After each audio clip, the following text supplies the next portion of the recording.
നമസ്കാരം. News middle ഈസ്റ്റിലേക്ക് സ്വാഗതം. ആദ്യം പ്രധാന വാർത്തകൾ.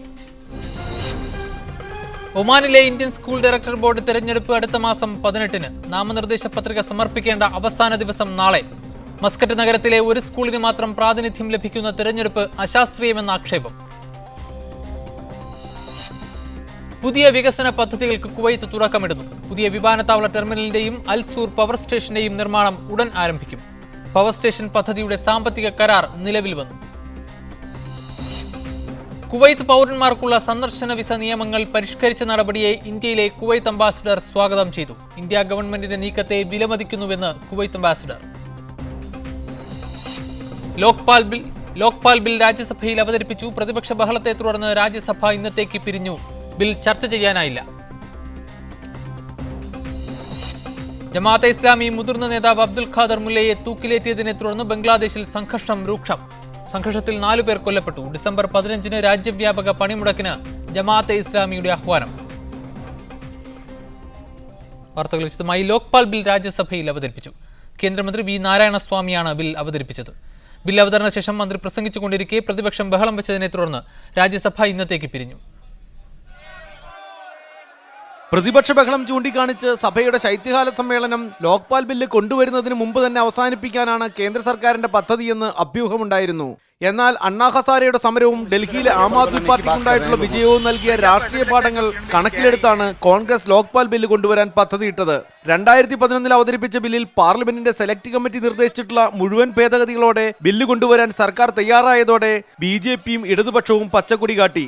എന്നാൽ സമാജ്വാദി പാർട്ടി അടക്കമുള്ളവർ ബില്ലിനെതിരായ അവരുടെ നിലപാടിൽ ഉറച്ചു നിൽക്കുകയാണ്. ഇരുസഭകളുടെയും ചോദ്യോത്തരവേള തെലങ്കാന മുതൽ വിലക്കയറ്റം വരെയുള്ള പ്രശ്നങ്ങളുടെ പേരിൽ തടസ്സപ്പെട്ടതിന് ശേഷം 12 മണിക്കാണ് നാരായണസ്വാമി ബില്ല് അവതരിപ്പിച്ചത്. തുടർന്നുണ്ടായ ബഹളം നിമിത്തം ആദ്യം 2:30 വരെയും പിന്നീട് 3:30 വരെയും സഭാധ്യക്ഷനായിരുന്ന PJ കുര്യൻ സഭ നിർത്തിവച്ചു. 3:30-നും ഇതേ അവസ്ഥ തുടർന്നപ്പോഴാണ് തിങ്കളാഴ്ച വീണ്ടും ചേരാനായി സഭ പിരിഞ്ഞത്. നേരത്തെ ബഹളത്തെ തുടർന്ന് 1 മണിക്ക് തന്നെ ലോക്സഭ സ്പീക്കർ മീരാകുമാർ തിങ്കളാഴ്ച വരെ നിർത്തിവച്ചിരുന്നു. ലോക്സഭയിൽ ചോദ്യോത്തരവേള നിർത്തിവെച്ച് പീഡനക്കേസിൽ പ്രതിയായിട്ടുള്ള ജസ്റ്റിസ് AK ഗാംഗുലിക്കെതിരെ സർക്കാർ കൈക്കൊള്ളുന്ന നടപടി ചർച്ച ചെയ്യണമെന്ന് പ്രതിപക്ഷ നേതാവ് സുഷമ സ്വരാജ് ആവശ്യപ്പെട്ടു. ഇതിന്റെ തുടർ ചർച്ച ബഹളം മൂലം തടസ്സപ്പെട്ടു. പാർലമെന്റ് ആക്രമണത്തിന്റെ വാർഷിക ദിവസമായിരുന്ന ഇന്ന് ഇരുസഭകളും ആക്രമണത്തിൽ മരണമടഞ്ഞവർക്ക് ആദരാഞ്ജലി അർപ്പിച്ചു. മുൻ ക്രിക്കറ്റ് താരവും രാജ്യസഭാംഗവുമായ സച്ചിൻ തെണ്ടുൽക്കറുടെ ഭാരതരത്ന നേട്ടത്തിൽ സഭ അദ്ദേഹത്തെ അഭിനന്ദിച്ചു. മീഡിയ 1 ഡൽഹി.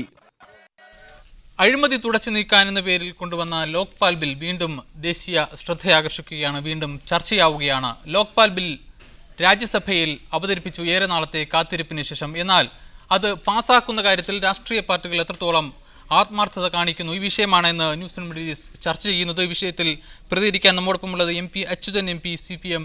അദ്ദേഹം ഡൽഹി സ്റ്റുഡിയോയിൽ നമ്മോടൊപ്പമുണ്ട്.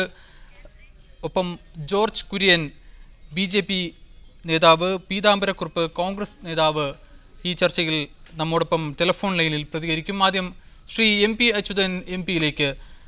ശ്രീ അച്യുതൻ, എത്രത്തോളം ആത്മാർത്ഥമാണ് ഇപ്പോൾ രാഷ്ട്രീയ പാർട്ടികൾ ലോക്പാൽ വിഷയത്തിൽ എടുത്തിരിക്കുന്ന നിലപാടുകൾ? രാഷ്ട്രീയ പാർട്ടികളെ മൊത്തത്തിൽ എടുത്ത് പറയരുത്. ഈ ബില്ലിൻ്റെ കാര്യത്തിൽ, ലോക്പാലിൻ്റെ കാര്യത്തിൽ തുടക്കം മുതൽ കള്ളക്കളി കാണിക്കുന്നത് കോൺഗ്രസ് നേതൃത്വമാണ്. എല്ലാ രാഷ്ട്രീയ പാർട്ടികളുമല്ല.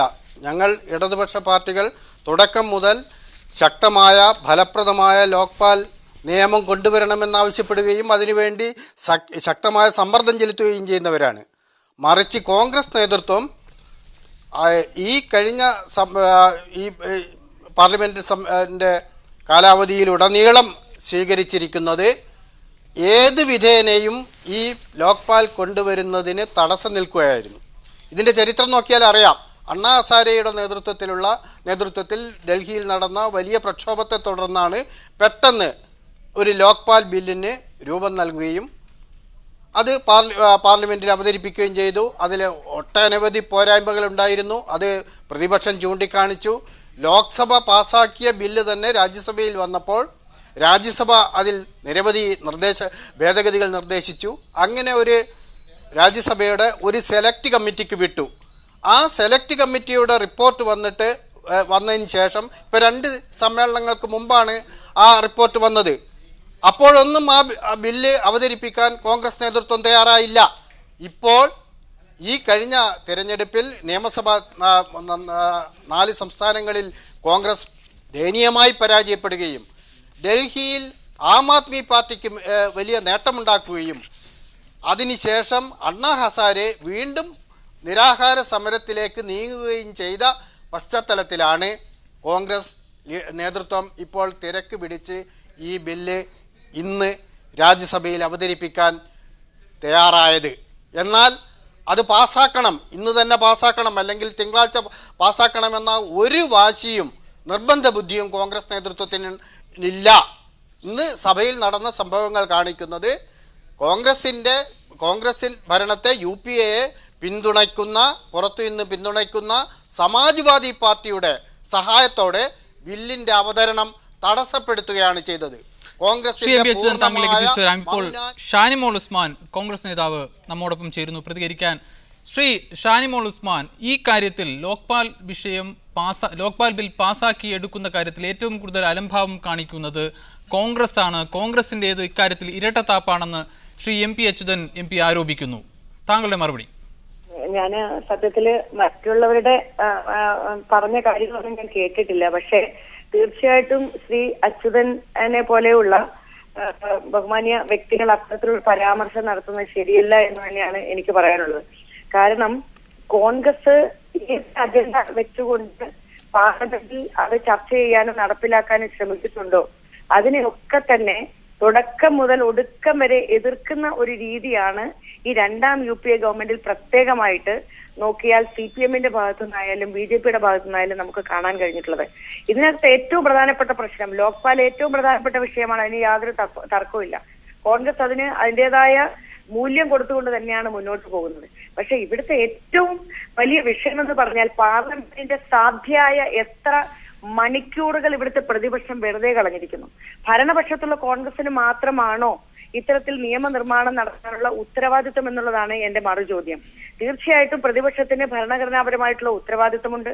ക്രിയാത്മകമായ നിർദ്ദേശങ്ങൾ കൊടുത്തുകൊണ്ട് രാജ്യത്ത് ഏറ്റവും ഉപകാരപ്രദമായിട്ടുള്ള നിയമനിർമ്മാണം നടത്തുകയും ജനങ്ങളുടെ പക്ഷത്തു നിന്ന് ചിന്തിക്കുകയും ഒക്കെ ചെയ്യേണ്ട പ്രതിപക്ഷങ്ങൾ ചെയ്യുന്നത് ഏതൊരു വിഷയം കൊണ്ടുവന്നാലും അതിനെ എതിർക്കുക, ബഹളം വെക്കുക, നമ്മൾ ഒരിക്കൽ പ്രതീക്ഷിക്കാത്ത രീതി ഇന്ത്യയുടെ ഒന്ന് ചോദിച്ചോട്ടെ, ഒരു ഗവൺമെന്റ് എന്ന നിലയിൽ, ഒരു ഭരണകക്ഷി എന്ന നിലയിൽ രാജ്യത്ത് നടപ്പാക്കേണ്ട നിയമങ്ങൾ, ബില്ലുകൾ, മറ്റ് അത്തരം പരിഷ്കാരങ്ങൾ, ഇതിന്റെയൊക്കെ ഉത്തരവാദിത്വം പ്രതിപക്ഷത്തിനാണെന്നാണോ താങ്കൾ പറയുന്നത്? ഭരണകക്ഷി എന്ന നിലയിൽ ഭരണകക്ഷിയല്ലേ അക്കാര്യങ്ങളിൽ മുൻഗണന എടുക്കേണ്ടത്, ആദ്യം മുന്നോട്ട് കൊണ്ടുവരേണ്ടത്? അത് മറ്റു കക്ഷികളുടെ കൂടെ അംഗീകാരത്തോടുകൂടി പാസ്സാക്കി എടുക്കുകയല്ലേ ഭരണകക്ഷി ചെയ്യേണ്ടത്? മറിച്ച് ഇതിന്റെ ഉത്തരവാദിത്തത്തിന്റെ കാര്യം താങ്കൾ പറയുകയുണ്ടായി. ഉത്തരവാദിത്തം മറ്റു കക്ഷികളുടെ മേൽ ഏൽപ്പിച്ച് രക്ഷപ്പെടുക എന്ന തന്ത്രമാണ് കോൺഗ്രസും UPA സർക്കാരും സ്വീകരിക്കുന്നത് എന്നാണ് ആരോപണം. തീർച്ചയായിട്ടും അത് തെറ്റായിട്ടുള്ള ഒരു പരാമർശമാണ്. കോൺഗ്രസിന് അല്ലെങ്കിൽ UPAക്ക് നേതൃത്വം കൊടുക്കുന്ന പ്രധാനപ്പെട്ട രാഷ്ട്രീയ പാർട്ടി എന്ന് പറഞ്ഞാൽ കോൺഗ്രസ് അതിന്റെ ഉത്തരവാദിത്വം ഏറ്റെടുത്തുകൊണ്ട് മുന്നോട്ട് പോകുന്നു. പക്ഷേ ഒരു സഭാ നടപടി അത് ഏത് വിഷയമെന്നില്ല, ഇത് ഇന്ന വിഷയത്തിൽ എന്നുള്ളതല്ല ഇവിടെ കാണുന്നത്. സഭാ നടപടികൾ തുടക്കം മുതൽ അതല്ലെങ്കിൽ നിർത്തിവെക്കേണ്ട ഒരു ഗതികേടിലേക്ക് ഇന്ത്യയുടെ ഏറ്റവും പ്രധാനപ്പെട്ട ജനപ്രതിനിധി സഭയെ എത്തിക്കുന്നതിന്റെ ഉത്തരവാദിത്വം തീർച്ചയായിട്ടും ഇവിടുത്തെ പ്രതിപക്ഷ തന്നെയാണ്. തിരിച്ചു വരാം താങ്കളിലേക്ക്. ശ്രീ MP അച്യുതൻ, ഇന്ന് അത്ര വലിയ ബഹളം ഉണ്ടായിരുന്നു. ലോക്പാൽ ബിൽ രാജ്യസഭയിൽ അവതരിപ്പിക്കാൻ കഴിയാത്തവണ്ണം ഭീകരമായ ഒരു അന്തരീക്ഷം യഥാർത്ഥത്തിൽ രാജ്യസഭയിൽ ഉണ്ടായിരുന്നു. ഇല്ല, ഇതിനേക്കാൾ വലിയ ഭീകരമായ അന്തരീക്ഷവും പ്രതിഷേധവും ഒക്കെ ഉണ്ടായപ്പോൾ കോൺഗ്രസ് നേതൃത്വത്തിന് താല്പര്യമുള്ള ബില്ലാണെങ്കിൽ അത് പാസ്സാക്കിയെടുത്തിട്ടുണ്ട്. ശ്രീമതി ഷാനിമോൾ ഉസ്മാൻ പറഞ്ഞത് ഇപ്പോൾ പാർലമെന്റിന്റെ സ്തംഭനത്തിന് ഉത്തരവാദികൾ പ്രതിപക്ഷമാണെന്നാണ്. തീർച്ചയായും ഞങ്ങളല്ല, ഇടതുപക്ഷമല്ല. ഇടതുപക്ഷം ഒരു ദിവസം പോലും ഈ സമ്മേളനം സ്തംഭിപ്പിക്കാൻ വേണ്ടി തയ്യാറായിട്ടില്ല. മറിച്ച് UPAയെ പിന്തുണക്കുന്ന UPA ഭരണത്തെ നിലനിർത്തുന്ന സമാജ്വാദി പാർട്ടിയും BSPയുമാണ് മാറി മാറി അവരെ കൊണ്ട് പ്രതിഷേധിപ്പിക്കാൻ പ്രേരണ നൽകുന്നത് കോൺഗ്രസ് നേതൃത്വമാണ്. ഇന്ന് ഇപ്പോൾ ലോക്പാൽ ബില്ലിൻ്റെ കാര്യത്തിൽ ഇന്നലെ തന്നെ BJPയും ഇടതുപക്ഷവും ഗവൺമെന്റിനെ അറിയിച്ചതാണ്. ഞങ്ങളുടെ പൂർണ്ണ പിന്തുണയുണ്ട്, വലിയ ചർച്ച കൂടാതെ തർക്കങ്ങളൊന്നുമില്ലാതെ നമുക്കിത് പാസ്സാക്കാം. അങ്ങനെയാണ് ഇന്ന് പിന്നെ അനൗദ്യോഗിക ദിനമായിട്ട് പോലും ആ ബില്ലിന്ന് ലിസ്റ്റിൽ ഉൾപ്പെടുത്തിയത്. അത് അവതരിപ്പിക്കാൻ തയ്യാറായപ്പോൾ സമാജ്വാദി പാർട്ടിയുടെ ഒരംഗം എഴുന്നേറ്റ് നിന്നിട്ട് പറഞ്ഞു ഇതെല്ലാം പ്രധാനം, വിലക്കയറ്റമാണ് ചർച്ച ചെയ്യേണ്ടത്. ആ വിലക്കയറ്റം ചർച്ച ചെയ്യാൻ അവസരമൊരുക്കാമെന്ന് പറഞ്ഞാൽ മതിയായിരുന്നു. അതിന് തയ്യാറാകാതെ ഈ അവരെ 3-4 അംഗങ്ങളുടെ ഭീഷണിക്ക് വഴങ്ങി ഇത് പരിപാടി മാറ്റിവെക്കുകയാണ് ചെയ്തത്. അത് എന്താണ് ന്യായമുള്ളത്? കോൺഗ്രസിന് താല്പര്യമുണ്ടെങ്കിൽ ചെയ്യാമായിരുന്നില്ലേ?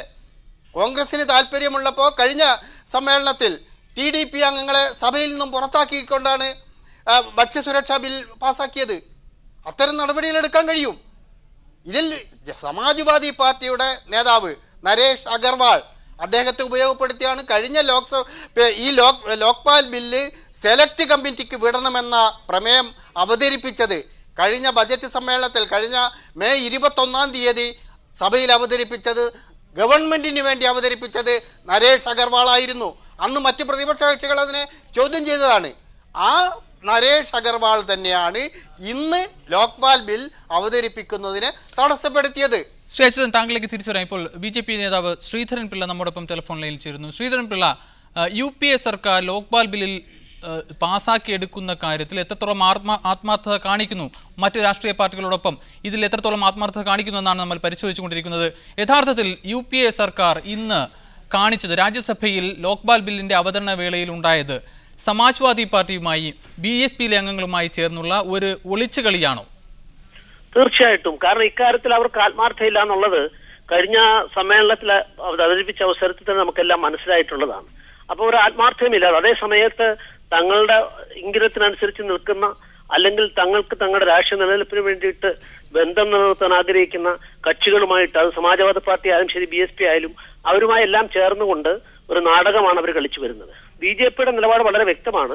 ഈ ബില്ല് പാസ്സാക്കിയെടുക്കണം. പക്ഷേ അതിൽ ചില ഭേദഗതികളെ സംബന്ധിച്ചിടത്തോളം സെലക്ട് കമ്മിറ്റിയുടെ ശുപാർശകളും അതുമായി ബന്ധപ്പെട്ടതും അന്ന് പാർലമെന്റിൽ കഴിഞ്ഞ തവണ വന്ന അവസരത്തിൽ എന്തൊക്കെയാണോ ഒബ്ജക്ഷനായിട്ട് ഉന്നയിച്ചിട്ടുള്ളത് ആ കാര്യങ്ങൾ പരിഗണിക്കണമെന്നാണ് ഞങ്ങളുടെ അഭിപ്രായം. തിരിച്ചു വരാം. ഒരു കാര്യം കൂടി, അതായത് 2011 ഡിസംബറിലാണ് ലോക്പാൽ ബിൽ ലോക്സഭ പാസ്സാക്കുന്നത്. ഇപ്പോൾ കൃത്യം 2 വർഷം തികയുന്നു. ഈ 2 വർഷ കാലയളവിൽ ഒരു പാർട്ടികളും ലോക്പാലിനെ പറ്റി സംസാരിച്ചതായി അറിവില്ല. ഇപ്പോൾ അഴിമതി വിരുദ്ധ മുദ്രാവാക്യം ഉയർത്തിപ്പിടിച്ചുകൊണ്ട്, അല്ലെങ്കിൽ ലോക്പാൽ ബില്ലിന്റെ ശക്തമായി വാദിച്ചുകൊണ്ട് മുന്നോട്ട് വന്ന അരവിന്ദ് കെജ്രിവാളിന്റെ പാർട്ടി ആം ആദ്മി പാർട്ടി ഡൽഹിയിൽ നേടിയ മിന്നുന്ന വിജയമല്ലേ വീണ്ടും ലോക്പാലിനെ ഇപ്പോൾ ചർച്ചാ വിഷയമാക്കിയിരിക്കുന്നത്? ശ്രീധരൻ പിള്ള. അല്ല, എടുത്ത് പറയാൻ സാധിക്കില്ല. കാരണം ലോക്പാൽ ബില്ല് അവതരിപ്പിച്ച അവസരത്തിൽ എന്തൊക്കെ കാരണങ്ങൾക്ക് വേണ്ടി ഒബ്ജക്ട് ചെയ്തുവോ അതിനുശേഷം അത് സെലക്ട് കമ്മിറ്റിക്ക് കൊടുത്തു. അതിന്റെ ശുപാർശയുടെ അടിസ്ഥാനത്തിലാണല്ലോ വീണ്ടും പ്രസന്റ് ചെയ്യേണ്ടതായിട്ടുള്ളത്. അതിനിടയിൽ അന്യോന്യം അതിനെ സംബന്ധിച്ച് അഭിപ്രായം പറയാൻ ഒരു അക്കാദമിക്ക് മാത്രമായിട്ട് അത് മാറും, അത് പ്രസക്തമാവില്ല. അതുകൊണ്ട് സ്വാഭാവികമായിട്ടും സെലക്ട് കമ്മിറ്റിയുടെ ശുപാർശക്കനുസരിച്ച് അത് വീണ്ടും ഭരണകൂടമാണല്ലോ മുന്നോട്ട് വെക്കേണ്ടത്. ആ വെക്കേണ്ട സാഹചര്യം വന്നപ്പം അതിനെ സംബന്ധിച്ചിടത്തോളം പാർട്ടി ആലോചിച്ചതിന്റെ അഭിപ്രായം പറയുന്നത് ജനാധിപത്യ ക്രമത്തിൽ അങ്ങനല്ലേ സാധിക്കുകയുള്ളൂ. മറിച്ച് ഇപ്പൊ ഡൽഹിയിലെ ഒരു മണ്ഡലത്തിൽ ജയിച്ചു, അഴിമതിക്കെതിരായ പോരാട്ടത്തിൽ ഇപ്പൊ ഞങ്ങൾ മാത്രമൊന്നുമല്ല, ഇപ്പൊ CPIയും CPMഉം BJPയും എല്ലാ പാർട്ടികളിലും വളരെ ഈ അഴിമതി എല്ലാ കക്ഷികളും പലപ്പോഴും ഉണ്ടാകാറുണ്ട്. പക്ഷെ വളരെ പരിമിതമാണ്. കോൺഗ്രസിനോട് താരതമ്യപ്പെടുത്തുന്ന അവസരത്തിൽ അഴിമതിക്കാരായ നേതാക്കന്മാരുടെ അല്ലെങ്കിൽ എണ്ണം കുറവുള്ള പ്രസ്ഥാനങ്ങളാണ് പ്രതിപക്ഷത്തുള്ളത്, BJP ഉൾപ്പെടെ. അതുകൊണ്ട് ഇതിനെയെല്ലാം ഒരുപോലെ പൊതുവൽക്കരിച്ചുള്ള അഭിപ്രായ രൂപീകരണം ശരിയല്ല. BJPയെ സംബന്ധിച്ചിടത്തോളം അഴിമതിയുടെ കാര്യത്തിൽ സന്ധി ചെയ്യാൻ ഞങ്ങൾ തയ്യാറില്ല. അതുകൊണ്ടാണല്ലോ ഞങ്ങൾക്ക് കർണാടകം പോലുള്ള ഒരു സംസ്ഥാനം നഷ്ടപ്പെടാനായിട്ട് ഇടയായത്. പക്ഷേ ലോക്പാൽ ബിൽ ഇപ്പോൾ രാജ്യസഭയിൽ അവതരിപ്പിക്കപ്പെടുമ്പോഴും ആം ആദ്മി പാർട്ടിയുടെ നിലപാട് വളരെ വ്യക്തമാണ്. അണ്ണാ ഹസാരെ മുന്നോട്ട് വെച്ച ജൻ ലോക്പാൽ ബിൽ പാസ്സാക്കുക മാത്രമാണ് ലക്ഷ്യം. ഇപ്പോഴുള്ള ലോക്പാൽ ബില്ലിനെ അവർ നിരാകരിക്കുകയും ചെയ്യുന്നു. അല്ല, അതിനുള്ള അവകാശം അവർക്കുണ്ട്. ഒരു ദേശീയ കക്ഷി അംഗീകാരം നേടിയില്ലെങ്കിൽ പ്രാദേശിക നിലവാരത്തിൽ മത്സരിച്ചു. ഡൽഹിയിൽ അവർക്ക് സാമാന്യം 30% ജനങ്ങളുടെ അംഗീകാരം കിട്ടിയിട്ടുണ്ട്. അത് ഇനി അംഗീകാരം കിട്ടിയില്ലേ പോലും അണ്ണാ ഹസാരെ പോലുള്ള ഒരാളിന് അദ്ദേഹത്തിന്റെ അഭിപ്രായം മുന്നോട്ട് വെക്കാനുള്ള അവകാശമുണ്ട്. അതിനെ കണക്കിലെടുത്തുകൊണ്ട് സ്വാഭാവികമായിട്ടും ജനാധിപത്യ സംവിധാനത്തിൽ അത്തരം കാര്യങ്ങൾ കണക്കിലെടുക്കേണ്ടതായിട്ടുള്ളതാണ്. തിരിച്ചുവരാം താങ്കളിലേക്ക്. ഇപ്പോൾ ഷാനിമോൾ ഉസ്മാൻ വീണ്ടും ചേരുന്നു. ഷാനിമോൾ ഉസ്മാൻ, നേരത്തെ താങ്കളോട് ചോദിക്കാൻ ഉദ്ദേശിച്ച ടെലിഫോൺ ലൈൻ വിച്ഛേദിച്ചുകൊണ്ട് മാത്രമാണ് ചോദിക്കാൻ കഴിയാതിരുന്നത്. ഇന്ന് ഇന്ന് രാജ്യസഭയിൽ സംഭവിച്ച കാര്യങ്ങൾ, നാരായണസ്വാമി ഇന്ന് ലോക്പാൽ ബിൽ പാർലമെന്റിൽ അവതരിപ്പിക്കുമ്പോൾ ആ ബില്ല് അവതരിപ്പിക്കാനോ അല്ലെങ്കിൽ അത് മുന്നോട്ട് കൊണ്ടുപോയി ചർച്ചയ്ക്കെടുക്കാനോ പാസ്സാക്കിയെടുക്കാനോ കഴിയാത്ത വിധം ഭീകരമായ ഒരു അന്തരീക്ഷം, ഒരു ബഹളം അവിടെ ഉണ്ടായിരുന്നില്ല. എസ് പി അംഗങ്ങളുടെ വിരലിലെണ്ണാവുന്ന എസ് പി അംഗങ്ങളുടെ ബഹളം മാത്രമാണ് ഉണ്ടായിരുന്നത്. ഇതിലും വലിയ ബഹളങ്ങൾ ഉണ്ടായ സമയത്ത് പോലും പല ബില്ലുകളും പാസ്സാക്കിയെടുത്ത ചരിത്രം നമ്മുടെ മുമ്പിലുണ്ട്. അതുകൊണ്ട് തന്നെ ഇക്കാര്യത്തിൽ കോൺഗ്രസ് കാണിക്കുന്നത് സമാജ്വാദി പാർട്ടികളുമായുള്ള ഒരു ഒത്തുകളിയാണ് എന്ന് ന്യായമായും സംശയിക്കേണ്ടിയിരിക്കുന്നു. ഇത് കോൺഗ്രസിന്റെ സത്യസന്ധതയെ ചോദ്യം ചെയ്യുന്നതിൽ യാതൊരു അർത്ഥവുമില്ല. ഈ രാജ്യത്ത് എടുത്തു കാണിക്കാവുന്ന അല്ലെങ്കിൽ ഈ രാജ്യത്തെ സാധാരണ ജനങ്ങൾ ഇന്ന് ഏറ്റവും എടുത്തു പറയുന്ന എല്ലാ നിയമനിർമ്മാണങ്ങളും നടപ്പിലാക്കി കൊണ്ടുവന്നിട്ടുള്ള ഇന്ത്യൻ നാഷണൽ കോൺഗ്രസിന്റെ നേതൃത്വത്തിലുള്ള ഭരണകൂടമാണ്. ഏറ്റവും കൂടുതൽ രാജ്യം ഭരിച്ചിട്ടുള്ള പാർട്ടി എന്നുള്ള നിലയിൽ ഇന്ന് കാണുന്ന നന്മകൾക്കെല്ലാം ഒരുപക്ഷെ കോൺഗ്രസ് ആണ് അവകാശി എന്ന് പറയുമ്പോൾ അതിനെ ഒരുപക്ഷെ രാഷ്ട്രീയമായി എതിർക്കാൻ മറ്റുള്ളവർ വന്നാൽ പോലും അതിന്റെ സത്യത്തിലേക്ക് കടന്നാൽ എതിർക്കാൻ കഴിയില്ല. അതുകൊണ്ട് കോൺഗ്രസ് എസ് പി അംഗങ്ങളുമായി ഒളിച്ചുകളി നടത്തേണ്ട കാര്യമില്ല. അഴിമതിക്കെതിരായിട്ടുള്ള ശക്തമായ നിലപാട് എല്ലാ കാലത്തും എടുത്തിട്ടുള്ള രാഷ്ട്രീയ പാർട്ടി കോൺഗ്രസ് തന്നെയാണ്. ഇപ്പൊ കോൺഗ്രസിനെ സംബന്ധിച്ച് കോൺഗ്രസ് ഭരിക്കുമ്പോൾ കോൺഗ്രസിന്റെ മന്ത്രിമാർക്കെതിരെ വരെ ശക്തമായിട്ടുള്ള അഴിമതി ആരോപണങ്ങൾ വന്നപ്പോൾ ഒരു തവണ പോലും കോൺഗ്രസ് അവരെ സംരക്ഷിക്കുന്ന നിലപാടെടുത്തിട്ടില്ല. എന്തുകൊണ്ട് അതുകൂടി കൂട്ടി വായിക്കാതെ ഇത്തരത്തിലുള്ള അഭിപ്രായങ്ങൾ പറയുന്നു എന്നുള്ളതാണ് എനിക്ക് അതിശയം. പക്ഷേ ചില കാര്യങ്ങൾ ചൂണ്ടിക്കാണിക്കേണ്ടതുണ്ട്. ഷാനിമോൾ ഉസ്മാൻ, ഇന്ന് നാരായണസ്വാമി അദ്ദേഹത്തിന് ലോക്പാൽ ബിൽ അവതരിപ്പിക്കുന്നതിന് വേണ്ടി ക്ഷണിക്കുമ്പോൾ അദ്ദേഹത്തിന് കയ്യിൽ ബില്ല് തന്നെ ഉണ്ടായിരുന്നില്ല. പിന്നീട് ധനമന്ത്രി ചിദംബരമാണ് അദ്ദേഹത്തിന് ബില്ല് കൈമാറുന്നത്. അതിനുശേഷമാണ് അദ്ദേഹം അവതരിപ്പിക്കുന്നത്. സ്വാഭാവികമായും ഇതൊരു ബഹളമുണ്ടായി, ഈ ചർച്ച അലങ്കോലപ്പെട്ട് സഭ അവസാനിപ്പിക്കാൻ കഴിയുമെന്ന ആത്മവിശ്വാസത്തിന്റെ പേരിലല്ലേ അദ്ദേഹം വേണ്ടത്ര അല്ലെങ്കിൽ യാതൊരുവിധ മുന്നൊരുക്കം ഇല്ലാതെ ഈ ചർച്ചയിൽ ബില്ല് അവതരിപ്പിക്കാനായി രാജ്യസഭയിൽ എത്തുന്നത്? അത് തന്നെ ഉദാഹരണമല്ലേ? അത് അങ്ങനെ ഒരു സാങ്കേതികത്വത്തിൽ പിടിച്ചുകൊണ്ട് നാരായണസ്വാമി അതിനുവേണ്ടി തയ്യാറെടുപ്പ് നടത്തിയിട്ടില്ല എന്നൊന്നും പറയാൻ കഴിയില്ല. ഇപ്പോ അത് സ്വാഭാവികമായും ഇത് അവതരിപ്പിക്കാനായി പാർലമെന്റിലേക്ക് അല്ലെങ്കിൽ രാജ്യസഭയിലേക്ക് കടന്നു വരുന്ന മന്ത്രി അതുമായി ബന്ധപ്പെട്ട എല്ലാ വിഷയങ്ങളെ സംബന്ധിച്ച് പഠിച്ചിട്ട് തന്നെയാണ് വരുന്നത്. ഇത് ഒരു നിമിഷം അങ്ങോട്ട് ഒരു ബില്ലിനെ സംബന്ധിച്ച് ചർച്ച ചെയ്ത് നേരെ രാജ്യസഭയിൽ വന്ന് അവതരിപ്പിച്ച് മുന്നോട്ട് പോകുക എന്നുള്ളതല്ല. അപ്പൊ ഒരുപാട് മുന്നൊരുക്കങ്ങൾ നടത്തിയിട്ട് തന്നെയാണ് കോൺഗ്രസിന്റെ പ്രതിനിധികൾ രാജ്യസഭയിൽ അടക്കം വന്നിട്ടുള്ളത്. അപ്പൊ ഇത് പാസ്സാക്കാൻ കഴിയാതെ വരുന്നു. തിരിച്ചു വരാം. ശ്രീ എം പി അച്യുതൻ, താങ്കൾ സഭയിൽ ഉണ്ടായിരുന്ന ആളാണ്. നാരായണസ്വാമിയുടെ ഇന്നത്തെ ആറ്റിറ്റ്യൂഡ് ഈ കോൺഗ്രസ് സർക്കാരിന്റെ മൊത്തം ലോക്പാൽ ബില്ലിനോടുള്ള ആറ്റിറ്റ്യൂഡിന്റെ പ്രത്യക്ഷമായ ഉദാഹരണം തന്നെയല്ലേ? നാരായണസ്വാമി മാത്രമല്ല, കോൺഗ്രസ് അംഗങ്ങൾ തന്നെ പൊതുവിൽ ഇന്ന് ഏതായാലും ഈ ഇതൊന്നും പാസ്സാകാൻ പോകുന്നില്ല, സഭ അലങ്കോലപ്പെടാനല്ലേ പോകുന്നതെന്ന് ഇങ്ങനെ രഹസ്യമായി ഞങ്ങളോട് പറയുന്നുണ്ടായിരുന്നു. ആദ്യം കാലത്ത് മുതൽ തന്നെ അതായിരുന്നു അവരുടെ സ്ഥിതി. ഏറ്റവും പ്രധാനപ്പെട്ട പ്രശ്നം എന്താണ്? ഈ ലോക്പാൽ ബില്ല് ഇന്ന് പാസ്സാക്കാനുള്ള ഭൂരിപക്ഷം അംഗങ്ങളുടെ പിന്തുണ ഉണ്ടായിരുന്നു. എസ് പി ഒഴിച്ച് ബാക്കി എല്ലാ പാർട്ടികളും, മുഖ്യപ്രതിപക്ഷമായ BJP, ഇടതുപക്ഷം, കോൺഗ്രസ് തുടങ്ങി എല്ലാ പാർട്ടികളുടെയും പിന്തുണയുണ്ട്. എന്നിട്ടും എന്തുകൊണ്ട് ഗവൺമെൻറ് അതിനു വേണ്ടി സന്നദ്ധമായില്ല എന്നതാണ് പ്രശ്നം. ഈ SP അംഗങ്ങളെ പ്രോത്സാഹിപ്പിച്ചുകൊണ്ട് അവർ 4 പേര് ബഹളം വെച്ചപ്പോൾ ഇന്നിനി പിരിച്ചുവിടുകയാണ്. തിങ്കളാഴ്ച ചേർന്നാൽ മതി, എടുക്കാൻ പറ്റില്ല എന്നൊരു നിലപാടെടുക്കാൻ അത് മുൻകൂട്ടി തയ്യാറാക്കിയ ഒരു തിരക്കഥയുടെ ഭാഗമായിട്ട് മാത്രമേ ഞങ്ങൾക്ക് കാണാൻ കഴിഞ്ഞുള്ളൂ. ഇത് സാങ്കേതികത്വം മാത്രമല്ല എന്നാണ് സഭയിൽ ഉണ്ടായിരുന്ന MP അച്യുതൻ പറയുന്നത്. താങ്കളുടെ മറുപടി? എനിക്ക് ശ്രീ അച്യുതൻ പറഞ്ഞതൊന്നും കേൾക്കാൻ കഴിഞ്ഞിട്ടില്ല. പക്ഷെ ഇതൊരു ചരിത്രവുമായി ബന്ധപ്പെട്ട് തന്നെ നോക്കൂ. ഞാൻ ഒന്ന് ചോദിക്കട്ടെ, കോൺഗ്രസ് അഴിമതി വിരുദ്ധ നിലപാടെടുത്തിട്ടുള്ള രാഷ്ട്രീയ പ്രസ്ഥാനം തന്നെയാണ്, ഒരു സംശയം വേണ്ട. ഏത് രാഷ്ട്രീയ പാർട്ടിക്ക് പറയാൻ കഴിയും ഇത്രയേറെ അവരുടെ പ്രധാനപ്പെട്ട നേതാക്കന്മാരടക്കം പലപ്പോഴും അഴിമതിയുമായി ബന്ധപ്പെട്ട ആരോപണങ്ങൾ ഉന്നയിക്കപ്പെടുമ്പോൾ അവർ രാജിവെക്കാൻ പറഞ്ഞുകൊണ്ട് മണിക്കൂറുകൾക്കകം നിലപാടെടുത്തിട്ടുള്ള രാഷ്ട്രീയ പ്രസ്ഥാനമാണ് കോൺഗ്രസ്. അപ്പൊ കോൺഗ്രസ് അഴിമതിയെ പ്രോത്സാഹിപ്പിക്കുന്നു, BJPയും CPMഉം ഒക്കെ അഴിമതി വിരുദ്ധ നിലപാടെടുക്കുന്നു എന്നൊക്കെ പറഞ്ഞാൽ ഈ രാജ്യത്ത് ആരത് വിശ്വസിക്കാനാണ്? കോൺഗ്രസിന്റെ എത്രയോ നേതാക്കന്മാർ എത്ര പ്രധാനപ്പെട്ടവരാണെങ്കിൽ പോലും അവരെ ജയിലിൽ അടയ്ക്കാനും അതുപോലെ തന്നെ അവർക്കെതിരെ നടപടിയെടുക്കാനും മന്ത്രിസഭയിൽ നിന്ന് രാജിവെച്ചു പോകാനും ഒക്കെ ശക്തമായ നിലപാടെടുത്തുകൊണ്ട് തീരുമാനമെടുത്ത രാഷ്ട്രീയ പ്രസ്ഥാനമാണ്. ശരി ഷാനിമോൾ, അങ്ങനെയാണെങ്കിൽ SP-യുമായി BSP-യുമായി ഇക്കാര്യത്തിൽ എന്ത് ചർച്ചയാണ്? ബില്ല് അവതരിപ്പിക്കുന്നതിന് മുമ്പ് ബില്ല് പാസ്സാക്കിയെടുക്കാൻ വേണ്ടി അവരുമായി ഏതെങ്കിലും തരത്തിൽ ചർച്ച നടത്താൻ കോൺഗ്രസ് തയ്യാറായിട്ടുണ്ടോ? ഞാൻ പറയട്ടെ, ഓരോ ബില്ലും സ്വാഭാവികമായും നമുക്കറിയാം ഇവിടെ ഒരു കോയലീഷൻ ഗവൺമെന്റ് ആണ്. തീർച്ചയായിട്ടും ഈ കൂട്ട് മുന്നണി മന്ത്രിസഭയിൽ ഓരോ രാഷ്ട്രീയ പാർട്ടികൾക്കും അവരുടേതായിട്ടുള്ള അഭിപ്രായങ്ങളും അവരുടേതായിട്ടുള്ള വീക്ഷണങ്ങളും നയങ്ങളും ഒക്കെ ഉണ്ട്. പക്ഷെ കഴിഞ്ഞ രണ്ട് ഇപ്പോൾ നടന്നുകൊണ്ടിരിക്കുന്നതും ഇതിനു മുമ്പുള്ള UPA സർക്കാരിന്റെ കാലഘട്ടത്തിലായാലും ശരി, കോൺഗ്രസ് സർക്കാർ ഏതെങ്കിലും ശക്തമായ പ്രതിസന്ധി നേരിടുമ്പോൾ, ഒരു ക്രൈസിസ് സിറ്റുവേഷൻ വരുമ്പോൾ ആദ്യം സമീപിക്കുന്നത് SP ആണ്, BSP അംഗങ്ങളെയാണ്. അവരുടെ സഹായത്തോടെയാണ് പല കാര്യങ്ങളും പല പ്രതിസന്ധി ഘട്ടങ്ങളിലും കോൺഗ്രസ് UPA സർക്കാർ മുന്നോട്ട് പോയിട്ടുള്ളത്. അങ്ങനെയാണെങ്കിൽ പിന്നെ ലോക്പാൽ ബില്ല് പാസ്സാക്കിയെടുക്കുന്ന കാര്യത്തിൽ മാത്രം എന്താണ് ഇത്ര അലംഭാവം? ഞാൻ പറയട്ടെ, SP BSP എന്നുള്ളതല്ല, ഈ മുന്നണി മന്ത്രിസഭയിലെ ചെറുതും വലുതുമായ എല്ലാ കക്ഷികൾക്കും ഒരേപോലെയുള്ള പ്രാധാന്യം കൊടുത്തുകൊണ്ടാണ് കോൺഗ്രസ് പോകുന്നത്. ഇപ്പൊ ലോക്പാൽ ബില്ലിനെ സംബന്ധിച്ച് പറയുന്ന വനിതാ സംവരണ ബില്ലുമായി ബന്ധപ്പെട്ട് ഒരുപാട് തരത്തിലുള്ള പ്രയാസങ്ങൾ നിലനിൽക്കുന്നുണ്ട്.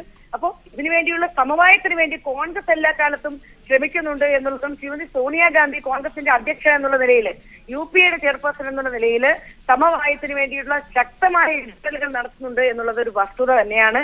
ഇപ്പോ അഴിമതി വിരുദ്ധ നിലപാട് പറയുന്ന BJPയുടെ അഴിമതി കഥ, അതല്ലെങ്കിൽ CPMന്റെ, നമുക്കറിയാം നമ്മുടെ സംസ്ഥാനത്ത് തന്നെ ശ്രീ പിണറായി വിജയൻ 79 കോടി രൂപ SNC ലാബിനുമായി ബന്ധപ്പെട്ട് നമ്മുടെ സംസ്ഥാനത്തുള്ള ഈ അഴിമതി കഥ പുറത്തു വന്നതിന് ശേഷം നമ്മുടെ നാട്ടിൽ അരങ്ങേറിയിട്ടുള്ള നാടകീയമായിട്ടുള്ള രംഗങ്ങളെ കുറിച്ചറിയാം.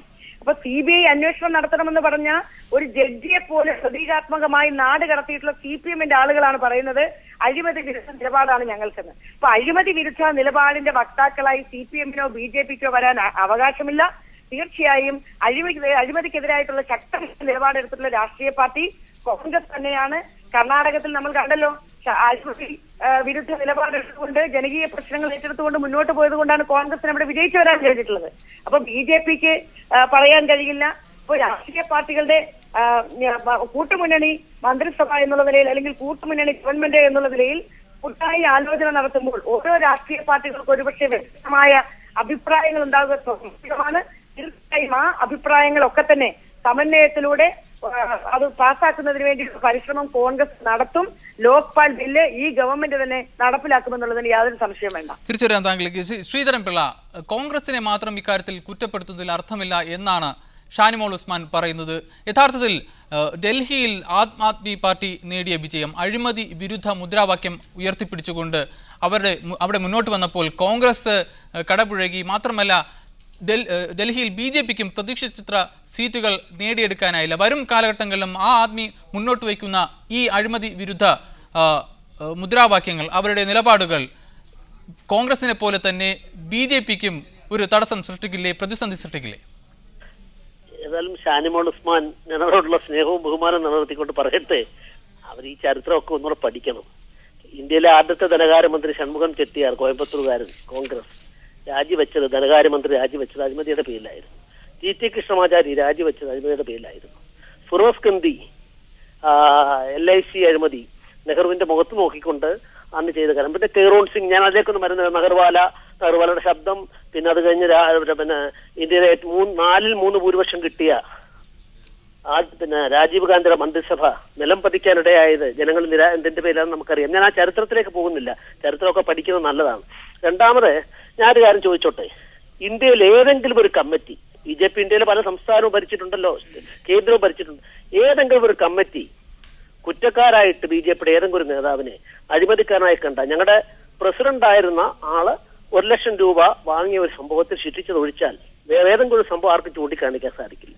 ഇത് പറയുമ്പോൾ ഷാനിമോൾ ഉസ്മാൻ മറുപടി പറയട്ടെ, ഞാൻ തരാം കമ്മിറ്റികള്, ഏതെങ്കിലും ഒരു കമ്മിറ്റി, ജുഡീഷ്യൽ കമ്മിറ്റി അക്സെപ്റ്റ് ചെയ്യപ്പെട്ട അഴിമതി ആരോപണത്തിൽ എന്തെങ്കിലും നടപടി സ്വീകരിച്ചതായി കോൺഗ്രസ് ഒരു സംഭവം ചൂണ്ടിക്കാണിക്കാൻ സാധിക്കും. അതുകൊണ്ട് ഇവിടെ ലോക്പാൽ ബില്ലിനെ സംബന്ധിച്ചിടത്തോളം ആ ലോക്പാൽ ബില്ല് പരാജയപ്പെടുത്താൻ കഴിഞ്ഞ ഒരു ദശകങ്ങളായി ശ്രമിച്ചു വരുന്നത് കോൺഗ്രസും അതിന്റെ പിന്നിലുള്ള ആൾക്കാരുമാണ്. അഴിമതിയും കോൺഗ്രസും ഒരുപോലെ ഇരട്ടപ്പറ്റ മക്കളെ പോലെയാണ്. താങ്കൾ ചോദിച്ച ഡൽഹിയിലെ തെരഞ്ഞെടുപ്പ്, അത് ഇപ്പോഴത്തെ ആം ആദ്മി പാർട്ടി വരുന്നതിന് മുമ്പും പ്രധാന പ്രതിപക്ഷങ്ങള്, പ്രത്യേകിച്ച് കമ്മ്യൂണിസ്റ്റ് പാർട്ടിയോട് അഭിപ്രായ വ്യത്യാസമുണ്ട്, അവരെ ഞങ്ങൾ 100% എതിർക്കുന്നു. പക്ഷെ കമ്മ്യൂണിസ്റ്റ് പാർട്ടിയും മറ്റു പ്രതിപക്ഷങ്ങളും, ഒരു പ്രതിപക്ഷ പാർട്ടിയും ഇന്ത്യയിൽ അഴിമതിക്കെതിരായ സമരത്തിൽ അതൊരു നിയമനിർമ്മാണങ്ങളിൽ ഒരിക്കലും ഒരു വീഴ്ചയും വരുത്തിയിട്ടില്ല. അത് വേണമെന്ന് ആവശ്യപ്പെട്ടിട്ടുള്ളവരാണ്. പക്ഷെ കോൺഗ്രസ് അങ്ങനെയല്ല, സമർത്ഥമായി വഞ്ചനാപരമായ നിലപാടിലൂടെ ഒരു ഭാഗത്ത് അവർ അഴിമതിക്കെതിരായിട്ട് ഇതുപോലെ പ്രസംഗിക്കും, ഷാനിമോൾ പറഞ്ഞതുപോലെ ജനങ്ങളുടെ മുമ്പാകെ പ്രസംഗിക്കും. പക്ഷെ പ്രവൃത്തിയിൽ വരുമ്പോൾ അവരുടെ നിലപാട് നേരെ ഘടകവിരുദ്ധമാണ്. അതിന്റെ ഏറ്റവും വലിയ ഇരയാണ് ഈ ലോക്പാൽ ബില്ല്. ആ ബില്ലിനെ സംബന്ധിച്ച് അവർക്ക് ആത്മാർത്ഥയില്ല. ശ്രീധരൻപിള്ള, ഒരു കാര്യം കൂടി, അണ്ണാ ഹസാരെ ജൻ ലോക്പാൽ ബില്ലിനായി ഇപ്പോൾ അനിശ്ചിതകാല നിരാഹാര സത്യാഗ്രഹം ആരംഭിച്ചിരിക്കുന്നു. ഈ ശൈത്യകാല സമ്മേളനത്തിൽ ഇത് പാസാക്കി എടുത്തില്ലെങ്കിൽ താൻ ഭക്ഷണം കഴിക്കില്ല എന്ന ഉറച്ച നിലപാടിലാണ് അണ്ണാ ഹസാരെ ഉള്ളത്. ആം ആദ്മി പാർട്ടിയും അദ്ദേഹത്തിന്റെ നിലപാടുകളെ പിന്തുണയ്ക്കുന്നു. എന്തെങ്കിലും കാരണവശാൽ സ്വാഭാവികമായും ഈ ശൈത്യകാല സമ്മേളനം അവസാനിച്ചു കഴിഞ്ഞാൽ ഇനി ഈ ബില്ല് പാസ്സാക്കിയെടുക്കുക, ഈ ഗവൺമെന്റിന്റെ സമയത്ത് മറ്റൊരു സമ്മേളനം മാത്രമാണ് വരുന്നത്, അതിൽ ഇത് പാസ്സാകുമോ എന്ന കാര്യത്തിലും ഉറപ്പില്ല. ഏതെങ്കിലും വിധത്തിൽ ഇത് പാസ്സാകാതെ വന്നു കഴിഞ്ഞാൽ മുഴുവൻ രാഷ്ട്രീയ പാർട്ടികളെയും അത് ബാധിക്കില്ല. പ്രത്യേകിച്ചും ആം ആദ്മി പാർട്ടി ഡൽഹി വിട്ടുകൊണ്ട് മറ്റു സംസ്ഥാനങ്ങളിലേക്ക് അവരുടെ രാഷ്ട്രീയമായ വളർച്ച ലക്ഷ്യം വെച്ച് മുന്നോട്ട് വരുന്നു. അണ്ണാ ഹസാരെ ഒരറ്റത്ത് സമരം നടത്തുന്നു. ലോക്പാൽ ബിൽ പാസ്സാക്കാൻ കഴിഞ്ഞില്ലെങ്കിൽ എല്ലാ രാഷ്ട്രീയ പാർട്ടികളും, കോൺഗ്രസ് എന്നല്ല, ഭരണകക്ഷിയായ കോൺഗ്രസ് എന്നല്ല, എല്ലാ രാഷ്ട്രീയ പാർട്ടികളും അഴിമതിയുടെ കാര്യത്തിൽ ഒറ്റക്കെട്ടാണ് എന്ന ഒരു ധാരണ സമൂഹത്തിൽ ഉണ്ടാവില്ലേ? അത് വളരെ രാഷ്ട്രീയമായി നിങ്ങളെ ദോഷം ചെയ്യില്ലേ? ഇതൊരു രാഷ്ട്രീയ പ്രശ്നമായി നമ്മൾ കാണാൻ പാടില്ല. ഇന്ത്യയിലെ അഴിമതി വിരുദ്ധ മൂവ്മെന്റ്സ് എല്ലാം നോക്കിയാൽ, ഞാൻ നേരത്തെ പറഞ്ഞല്ലോ, ബഹുമാനപ്പെട്ട നെഹ്റുജിയുടെ മകളുടെ ഭർത്താവ് ഫിറോസ് ഗന്ധി, അതേ ഒരു മൊമെന്റിൽ അഴിമതി വിരുദ്ധക്കാരനായിട്ട് പാർലമെന്റിൽ അതിന്റെ ശ്രദ്ധമായ പ്രസംഗം എന്തിനു വേണ്ടി ഉണ്ടായത്? ജയപ്രകാശ് നാരായണൻ എല്ലാ വെല്ലുവിളിയും നേരിട്ടുകൊണ്ട് അടിയന്തരാവസ്ഥയിലേക്ക് നയിച്ച അഴിമതി വിരുദ്ധ പോരാട്ടത്തിന് നേതൃത്വം കൊടുത്തത് അണ്ണാ ഹസാരെ. ഇതെല്ലാം നമ്മുടെ രാജ്യത്തെ കക്ഷി രാഷ്ട്രീയത്തിന് അപ്പുറത്തുള്ള മൂവ്മെന്റ്സ് ആണ്. കക്ഷി രാഷ്ട്രീയത്തിന് അപ്പുറത്തുള്ള മൂവ്മെന്റ്സ് സ്വാഭാവികമായിട്ടും ഇതിന് നേതൃത്വം ഏറ്റെടുത്തുകൊണ്ട് ജനങ്ങളെ സമാഹരിക്കുന്നു, സംഘടിപ്പിക്കുന്നു. പക്ഷെ ചരിത്രത്തിൽ ആദ്യമായി അതൊരു പൊളിറ്റിക്കൽ മുതലെടുപ്പിന് വേണ്ടി ഒരു രാഷ്ട്രീയ പാർട്ടിയായി രൂപാന്തരപ്പെട്ട ഡൽഹിയിലാണ്, ആം ആദ്മി പാർട്ടിയുടെയാണ്. അതുകൊണ്ട് അവരുടെ പൊളിറ്റിക്കലായിട്ട് അവർ ഡിസൈഡ് ചെയ്ത് പൊളിറ്റിക്കലായിട്ട് അവർ ചെയ്യട്ടെ. അതേസമയത്ത് ഇത്തരം കാര്യങ്ങളെല്ലാം തന്നെ അഴിമതി വിരുദ്ധ പോരാട്ടത്തിന് പരിപോഷിപ്പിക്കുന്നതാണ്. ആ നിലക്ക് BJP ഇതിനെല്ലാം ഞങ്ങളാരും അണ്ണാ ഹസാരെയോ ആം ആദ്മി പാർട്ടി ആരെയും എതിർക്കുന്നില്ല.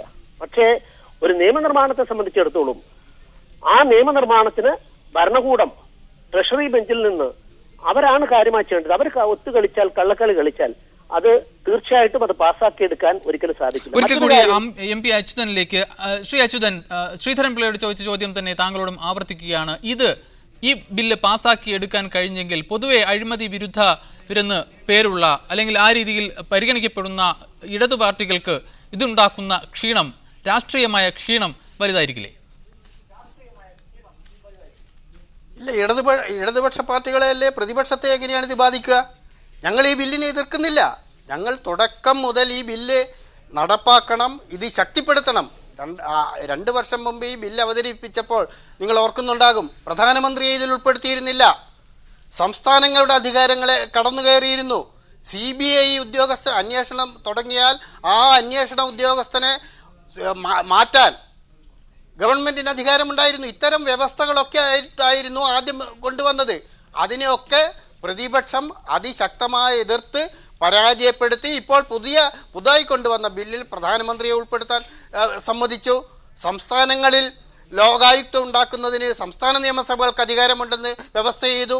ഒരു ഉദ്യോഗസ്ഥൻ, ഇത് അന്വേഷണം നടത്തുന്ന ഉദ്യോഗസ്ഥനെ മാറ്റാൻ ലോക്പാലിൻ്റെ അനുമതിയില്ലാതെ പാടില്ല എന്ന് വ്യവസ്ഥ ചെയ്തു. ഇതൊക്കെ ഇടതുപക്ഷം ഉൾപ്പെടെയുള്ള പ്രതിപക്ഷം നടത്തിയ ശക്തമായ സമരത്തിൻ്റെ ഫലമാണ്. ഞങ്ങൾ ഈ ലോക്പാലിനെ കൂടുതൽ ശക്തിപ്പെടുത്താൻ, കൂടുതൽ കാര്യക്ഷമമാക്കുന്നതിന് വേണ്ടിയാണ് തുടക്കം മുതൽ പൊരുതിയത്. സമയക്കുറവ് മൂലം ഇടപെടുകയാണ്. ലോക്പാൽ ബിൽ ഒരിക്കൽ കൂടി ചർച്ചാ വിഷയമാവുകയാണ്, പ്രത്യേകിച്ചും ഡൽഹിയിലെ ആം ആദ്മി പാർട്ടി നേടിയ മിന്നുന്ന വിജയത്തോടുകൂടി. എന്നാൽ ഇക്കാര്യത്തിൽ ഇത് ബില്ല് പാസ്സാക്കിയെടുക്കുന്ന കാര്യത്തിൽ കോൺഗ്രസ് ഉൾപ്പെടെയുള്ള രാഷ്ട്രീയ പാർട്ടികൾ എത്രത്തോളം ആത്മാർത്ഥത കാണിക്കുന്നു എന്ന വിഷയമാണ് ന്യൂസ് മിഡിൽ ഈസ്റ്റ് പരിശോധിച്ചത്. ചർച്ചയിൽ പങ്കെടുത്ത MP അച്യുതൻ, MP ശ്രീധരൻപിള്ള, ഒപ്പം ഷാനിമോൾ ഉസ്മാൻ, അതിഥികൾക്ക് നന്ദി. ജമാഅത്തെ ഇസ്ലാമിയുടെ മുതിർന്ന നേതാവ് അബ്ദുൽ ഖാദർ മുല്ലയെ തൂക്കിലേറ്റിയതിനെ തുടർന്ന് ബംഗ്ലാദേശിൽ സംഘർഷം രൂക്ഷമാവുന്നു. നടപടിയിൽ പ്രതിഷേധിച്ച് ഡിസംബർ 15-ന് രാജ്യവ്യാപക പണിമുടക്കിന് ജമാഅത്തെ ഇസ്ലാമി ആഹ്വാനം ചെയ്തു. സർക്കാർ നടപടിയെ ബംഗ്ലാദേശ് ജമാഅത്തെ ഇസ്ലാമി നിശിതമായാണ് വിമർശിച്ചത്. ഏറ്റവും പ്രാകൃതവും ഹീനവുമായ കൊലപാതകമെന്നാണ് വധശിക്ഷയെ ജമാഅത്തെ ഇസ്ലാമി വിശേഷിപ്പിച്ചത്. നീതിയുക്തമായ അന്വേഷണമോ വിചാരണയോ നടത്താതെ മുൻകൂട്ടി തയ്യാറാക്കിയ പദ്ധതി പ്രകാരമാണ് ശിക്ഷ നടപ്പാക്കിയത്. ഇസ്ലാമിക നിയമം സ്ഥാപിച്ചുകൊണ്ടായിരിക്കും രാജ്യം ഇതിനോട് പ്രതികാരം ചെയ്യുകയെന്ന് ജമാഅത്തെ ഇസ്ലാമി ആക്ടിംഗ് അമീർ മഖ്ബൂൽ അഹമ്മദ് പ്രഖ്യാപിച്ചു. അതേസമയം അക്രമത്തിലേക്ക് നീങ്ങരുതെന്നും പ്രതിഷേധം സമാധാനപരമായിരിക്കണമെന്നും അമീർ അണികളോട് ആഹ്വാനം ചെയ്തു. ഡിസംബർ 15-ന് രാജ്യവ്യാപക പ്രക്ഷോഭം നടത്താൻ ജമാഅത്ത് ആഹ്വാനം ചെയ്തിട്ടുണ്ട്. രാജ്യത്ത് ഇസ്ലാമിക മുന്നേറ്റത്തിന് നേതൃത്വം വഹിച്ചതിന് ദൈവം നൽകിയ അനുഗ്രഹമാണ് രക്തസാക്ഷിത്വമെന്ന് അബ്ദുൽ ഖാദർ മുല്ല പറഞ്ഞതായി തൂക്കിലേറ്റപ്പെടുന്നതിന് മുമ്പ് അദ്ദേഹത്തെ സന്ദർശിച്ച കുടുംബാംഗങ്ങൾ മാധ്യമങ്ങളെ അറിയിച്ചു. വധശിക്ഷ അന്താരാഷ്ട്ര തലത്തിലും വിമർശനത്തിനിടയാക്കി. രാഷ്ട്രീയ പ്രതികാര നടപടികൾക്ക് കോടതിയെ ദുരുപയോഗം ചെയ്യുകയാണ് ഭരണകൂടമെന്നും വിചാരണ നടപടികൾ നീതിപൂർവമല്ലെന്നും സ്വതന്ത്ര നിരീക്ഷകർ വിമർശിക്കുന്നു. മുല്ലയുടെ വധശിക്ഷയെ സ്വാഗതം ചെയ്തും നിരവധി പേർ ഇന്നലെ തെരുവിലിറങ്ങി. 1971 ബംഗ്ലാദേശ് വിമോചന കാലത്തെ യുദ്ധക്കുറ്റങ്ങളിൽ പങ്കുണ്ടെന്നാരോപിച്ചാണ് മുല്ലയെ ഇന്നലെ രാത്രി ധാക്കയിലെ ജയിലിൽ തൂക്കിലേറ്റിയത്. News desk media 1. Abdul Khader മുല്ലയുടെ വധശിക്ഷയെ തുടർന്ന് സംഘർഷം വ്യാപകമായിരിക്കുകയാണ് ബംഗ്ലാദേശിൽ. അവാമി ലീഗ് പ്രവർത്തകരും പ്രതിപക്ഷ പാർട്ടികളുടെ പ്രവർത്തകരും തമ്മിലുണ്ടായ സംഘർഷങ്ങളിൽ 4 പേർ കൊല്ലപ്പെട്ടു. അടുത്ത മാസം നടക്കുന്ന തെരഞ്ഞെടുപ്പ് പ്രക്രിയയുമായി മുന്നോട്ടു പോകുമെന്ന് അവാമി ലീഗ് നേതാവും പ്രധാനമന്ത്രിയുമായ ഷെയ്ഖ് ഹസീന പ്രഖ്യാപിച്ചു. എന്നാൽ ഹസീന രാജിവെച്ച് ഇടക്കാല സർക്കാരിന് കീഴിലല്ലാതെ തെരഞ്ഞെടുപ്പിൽ പങ്കെടുക്കില്ലെന്ന് മുഖ്യ പ്രതിപക്ഷ കക്ഷിയായ ബംഗ്ലാദേശ് നാഷണൽ പാർട്ടി നേതാവ് ഖാലിദ സിയയും പറഞ്ഞു. ഇതോടെ രാജ്യത്ത് സംഘർഷം കൂടുതൽ രൂക്ഷമാകുമെന്ന ആശങ്ക ഉയർന്നിട്ടുണ്ട്. അബ്ദുൽ ഖാദർ മുല്ലയെ വധശിക്ഷയ്ക്ക് വിധേയനാക്കിയതിലൂടെ ബംഗ്ലാദേശ് സർക്കാർ ജനാധിപത്യത്തെയാണ് തൂക്കിലേറ്റിയതെന്ന് ജമാഅത്ത് ഇസ്ലാമി കേരള അമീർ ടി ആരിഫ് അലി പ്രതികരിച്ചു. ഭീകരവേട്ടയുടെ പേരിൽ ജമാഅത്ത് സാമ്രാജ്യത്വ ശക്തികൾ ആഗോളതലത്തിൽ നടത്തിക്കൊണ്ടിരിക്കുന്ന ജനാധിപത്യ ധ്വംസനങ്ങളുടെ തുടർച്ചയാണിതെന്നും അമീർ പ്രസ്താവനയിൽ പറഞ്ഞു.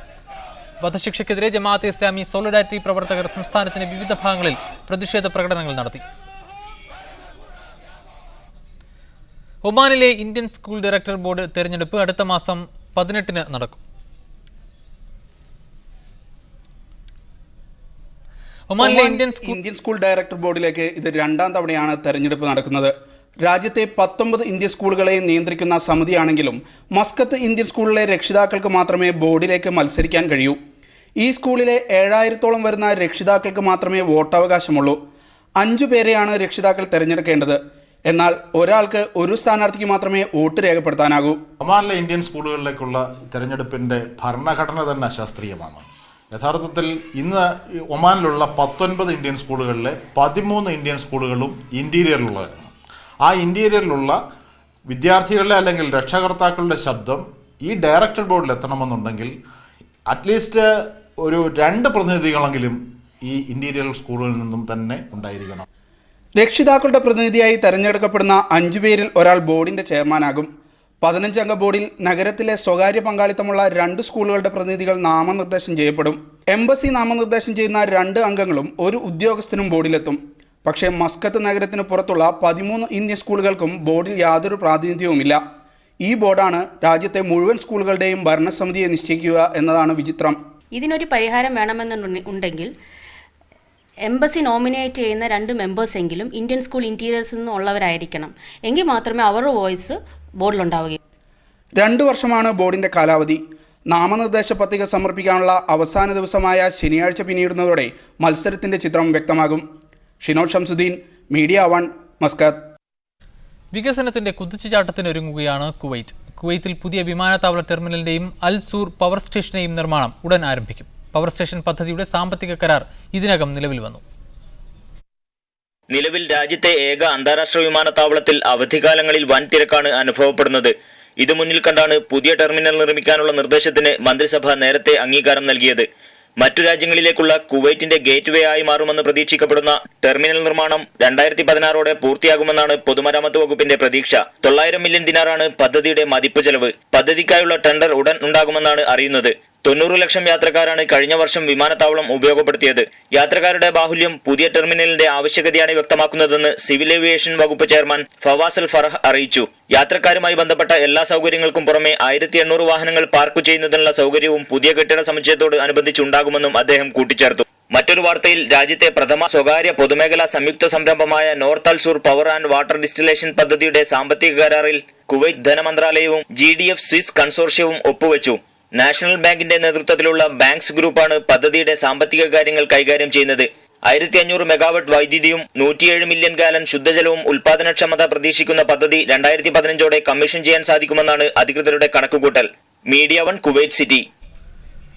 കുവൈത്ത് പൗരന്മാർക്കുള്ള സന്ദർശന വിസ നിയമങ്ങൾ പരിഷ്കരിച്ച നടപടിയെ ഇന്ത്യയിലെ കുവൈത്ത് അംബാസിഡർ സ്വാഗതം ചെയ്തു. കുവൈത്തുമായുള്ള ബന്ധം മെച്ചപ്പെടുത്താൻ ഇന്ത്യ ഗവൺമെന്റിന്റെ ഭാഗത്തുനിന്നുണ്ടായ നീക്കത്തെ കുവൈത്ത് വിലമതിക്കുന്നതായും അദ്ദേഹം പറഞ്ഞു.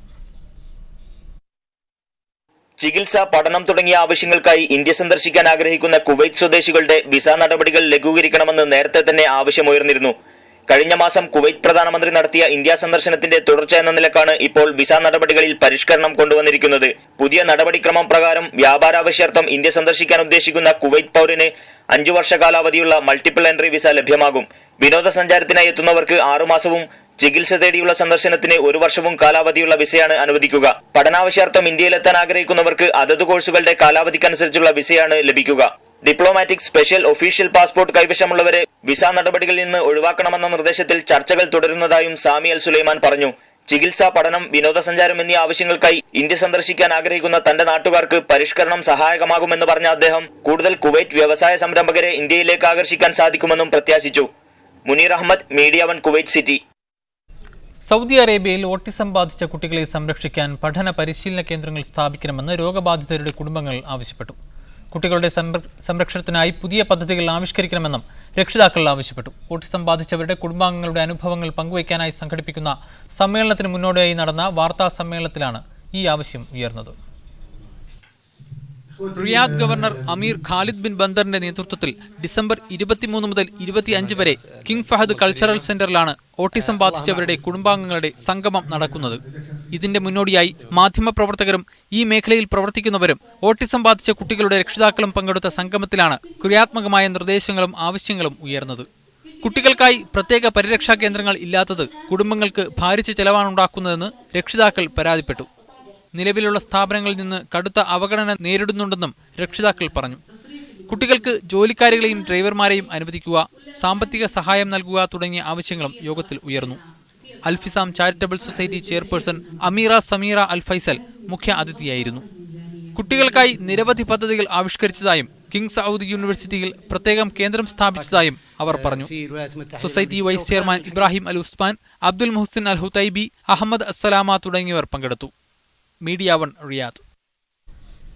മലയാളിയെ കുവൈറ്റിൽ തൂങ്ങി മരിച്ച നിലയിൽ കണ്ടെത്തി. കുവൈറ്റിലെ അൽമീർ കമ്പനിയിൽ മെക്കാനിക്കായ തൃശൂർ ഉല്ലൂർ സ്വദേശി സുരേഷാണ് മരിച്ചത്. 45 വയസ്സായിരുന്നു. ഭാര്യയും 2 കുട്ടികളുമുണ്ട്. മൃതദേഹം നാട്ടിലെത്തിക്കാനുള്ള ശ്രമം നടക്കുന്നതായി കമ്പനി വൃത്തങ്ങൾ അറിയിച്ചു. ശ്രേഷ്ഠ ഭാഷാ പദവി ലഭിച്ച മലയാളത്തിന് പ്രവാസി ലോകത്തിന്റെ ആദരം അർപ്പിക്കുന്നതിനായി ഗൾഫ് മാധ്യമം സംഘടിപ്പിച്ച എന്റെ സ്വന്തം മലയാളം പരിപാടി ദുബൈയിൽ നടന്നു. MT വാസുദേവൻ നായർ, സുഗതകുമാരി, യേശുദാസ്, മോഹൻലാൽ, മമ്മൂട്ടി തുടങ്ങി കേരളത്തിലെ വിവിധ മേഖലകളിൽ നിന്നുള്ള 14 പ്രഗത്ഭരെ ചടങ്ങിൽ ആദരിച്ചു.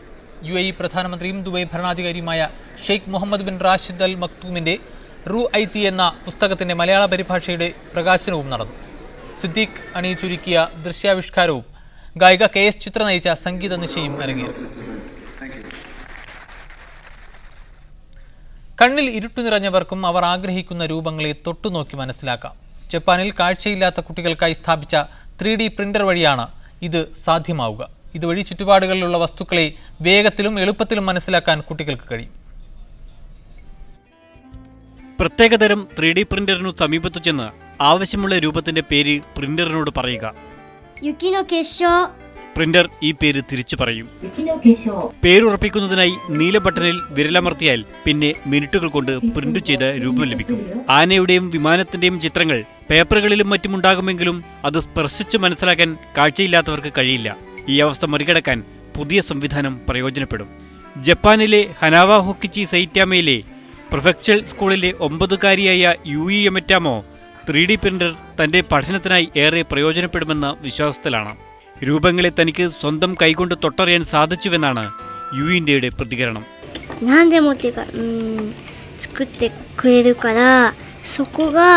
കാഴ്ചയുടെ വൈകല്യമുള്ള കുട്ടികൾക്ക് ചെറുതും വലുതുമായ വസ്തുക്കളെ തൊട്ടു പരിചയപ്പെടാൻ ഇതുവഴി സാധിക്കുമെന്ന് പരിശീലകനായ മിനാക്കോ വാക്കിയാമ പറഞ്ഞു.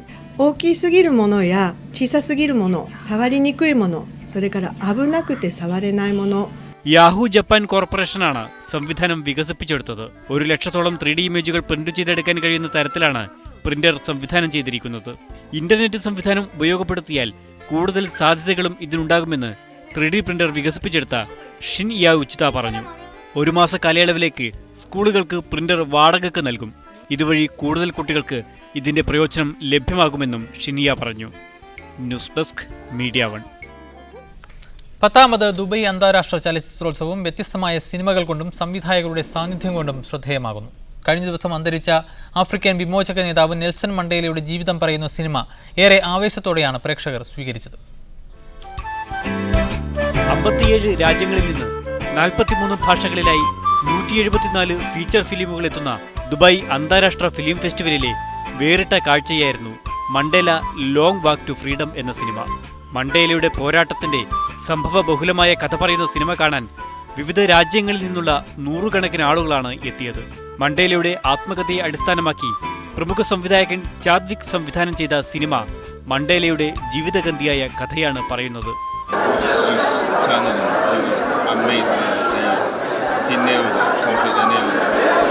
ഈജിപ്ഷ്യൻ രാഷ്ട്രീയത്തെയും ചരിത്രത്തെയും കുറിച്ച് പറയുന്ന അഹമ്മദ് നൂർ സംവിധാനം ചെയ്ത വേവ്സ് എന്ന സിനിമ പ്രമേയം കൊണ്ട് വ്യത്യസ്തമായിരുന്നു. ഈജിപ്ഷ്യൻ രാഷ്ട്രീയത്തിലെ മാറ്റങ്ങളും പ്രതീക്ഷകളുമാണ് സിനിമ പങ്കുവെക്കുന്നതെന്ന് സംവിധായകൻ അഹമ്മദ് നൂർ പറഞ്ഞു. So the main concept of the film is to try to figure out the aspects that you need to change inside yourself before to criticize people. 40ഓളം സംവിധായകർ ഉൾപ്പെടെ അറബ് രാജ്യങ്ങളിൽ നിന്നും മാത്രമായി 100ഓളം സിനിമകളും ഫെസ്റ്റിൽ പ്രദർശിപ്പിക്കുന്നുണ്ട്. വൈവിധ്യങ്ങളുടെ പ്രാതിനിധ്യത്തോടെയാണ് ദുബൈയുടെ 10ാമത് അന്താരാഷ്ട്ര ഫിലിം ഫെസ്റ്റിവൽ അരങ്ങേറുന്നത്. ദുബൈയിൽ നിന്നും ക്യാമറാമാൻ യൂസുഫ് അലിക്കൊപ്പം Haris Arikkulam, media 1. KMCC Riyadh central committee സംഘടിപ്പിച്ച ഇന്റർ സ്കൂൾ ക്വിസ് മത്സരത്തിൽ ഇന്റർനാഷണൽ ഇന്ത്യൻ സ്കൂൾ ചാമ്പ്യന്മാരായി. KMCCയുടെ കലാ സാംസ്കാരിക മേളയായ മെഗാ ഈവന്റ് സീസൺ 2ന്റെ ഭാഗമായാണ് മത്സരം സംഘടിപ്പിച്ചത്. റിയാദിലെ 11 ഇന്ത്യൻ സ്കൂളുകളിൽ നിന്നുള്ള ടീമുകളാണ് മത്സരത്തിൽ പങ്കെടുത്തത്. ഇന്റർനാഷണൽ ഇന്ത്യൻ സ്കൂളിലെ അമീൻ അരിമ്പ്ര, റിച്ചി ജോർജ് എന്നിവരാണ് വിജയികളായത്. ഡൽഹി പബ്ലിക് സ്കൂൾ വിദ്യാർത്ഥികളായ അനീഷ് ഷോം, ഹംസ അലി എന്നിവർ 2ാം സ്ഥാനം നേടി. അൽ യാസ്മിൻ ഇന്റർനാഷണൽ സ്കൂളിലെ ജിനു ജോസ്, നിഹാൽ നയീം എന്നിവർക്കാണ് 3ാം സ്ഥാനം. 10 റൗണ്ടുകളിലായി നടന്ന മത്സരം അൻവർ ഐദീദ് തങ്ങൾ നിയന്ത്രിച്ചു. ബദ്ഹയിലെ റമാദ് ഹോട്ടലിൽ നടന്ന മത്സരം Indian school chairman Niyas Umar ഉദ്ഘാടനം ചെയ്തു. Gulf Madhyamam Riyadh bureau in-charge I Sameel, Clickon Nasar, Muhammad Vadakara, Rafeeq Parakkal തുടങ്ങിയവർ സംസാരിച്ചു. വിജയികൾക്ക് KMCC central committee president Kunnumal Koya സമ്മാനങ്ങൾ വിതരണം ചെയ്തു. അധ്യാപകരും രക്ഷിതാക്കളുമടക്കം നിരവധി പേർ മത്സരം വീക്ഷിക്കാനെത്തിയിരുന്നു. ഇതോടൊപ്പം റിയാദിലെ സാമൂഹ്യ പ്രവർത്തകർക്ക് വേണ്ടി നടത്തിയ ക്വിസ് മത്സരവും ശ്രദ്ധേയമായി. Media 1 Riyadh.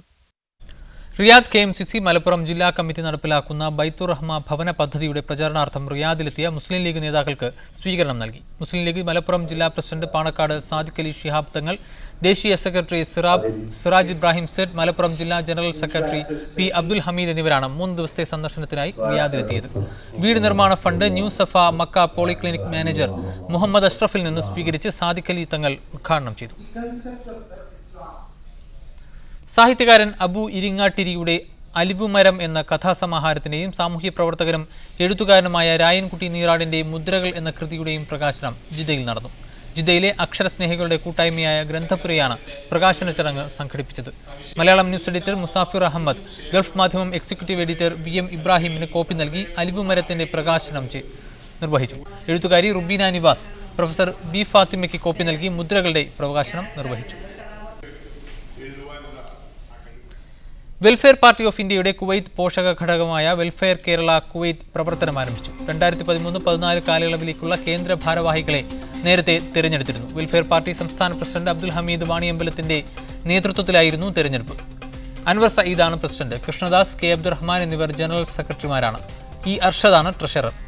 PP Abdul Razak, Shanthan Chettikad, Abdulla Qadiri, N Abdul Majeed, Laiq Ahmed, Aniyan Kunju, Sanoj, Jaison Samuel എന്നിവരാണ് മറ്റ് ഭാരവാഹികൾ. പുതിയ തലമുറയിലെ മലയാളിക്ക് മലയാളം എഴുതാനും വായിക്കാനും കഴിയാതിരിക്കുമ്പോൾ ശ്രേഷ്ഠ ഭാഷാ പദവി കൊണ്ട് മലയാളത്തെ രക്ഷിക്കാമെന്ന് കരുതുന്നത് മണ്ടത്തരമാണെന്ന് എഴുത്തുകാരൻ CV ബാലകൃഷ്ണൻ പറഞ്ഞു. മസ്കത്തിൽ അൽ ബാച്ച് ബുക്സിന്റെ വായനാക്കൂട്ടം ഉദ്ഘാടനം ചെയ്യുകയായിരുന്നു അദ്ദേഹം.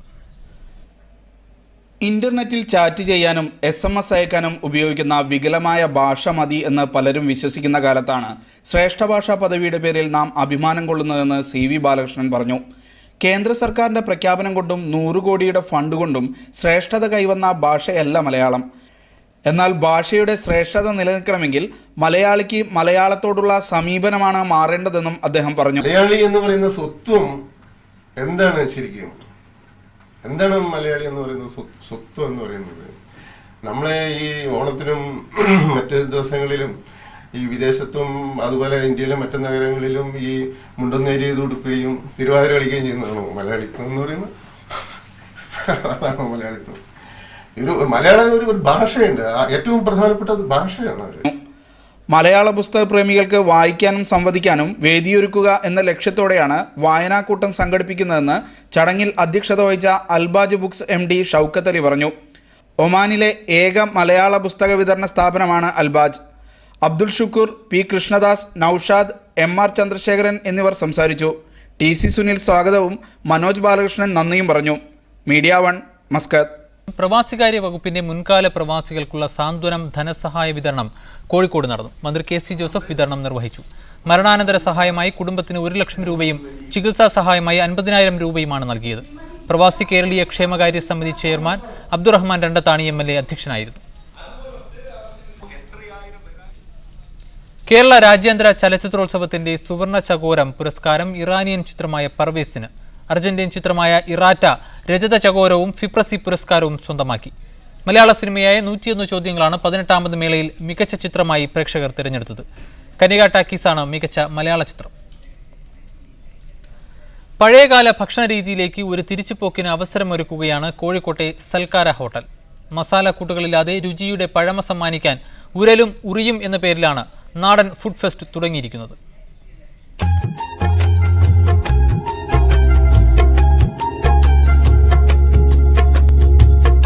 മലബാറിന്റെ തനി രുചിക്കൂട്ടുകൾ, തെക്കൻ കേരളത്തിലെ വിഭവങ്ങൾ, അങ്ങനെ ഭക്ഷണപ്രിയന്മാർക്ക് ആസ്വദിച്ച് കഴിക്കാൻ കഴിയുന്ന വിവിധ വിഭവങ്ങൾ ഭക്ഷ്യമേളയിലുണ്ട്.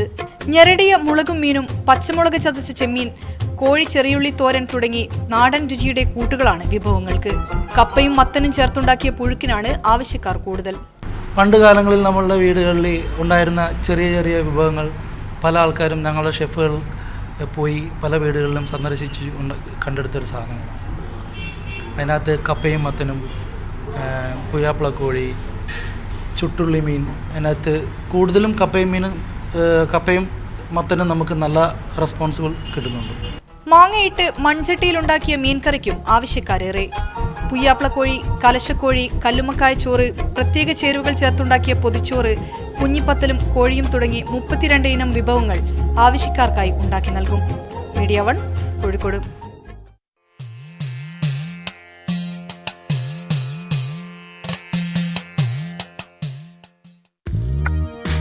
ശരണവഴി brought to you by Bijora home care products. Sastha കർപ്പൂരം, ഗംഗാജലം പോലെ നിർമ്മലം. അയ്യപ്പന്റെ പേരിൽ നിരവധി കത്തുകളാണ് ദിവസേന ശബരിമലയിലെത്തുന്നത്. മിക്കതും വീട്ടിലെ വിശേഷങ്ങൾക്കും ഉദ്ഘാടനങ്ങൾക്കും മറ്റും ക്ഷണിച്ചുകൊണ്ടുള്ളവ. ഇതിനു പുറമെ നിരവധി മണി ഓർഡറുകളും അയ്യപ്പന്റെ പേരിൽ എത്താറുണ്ട്.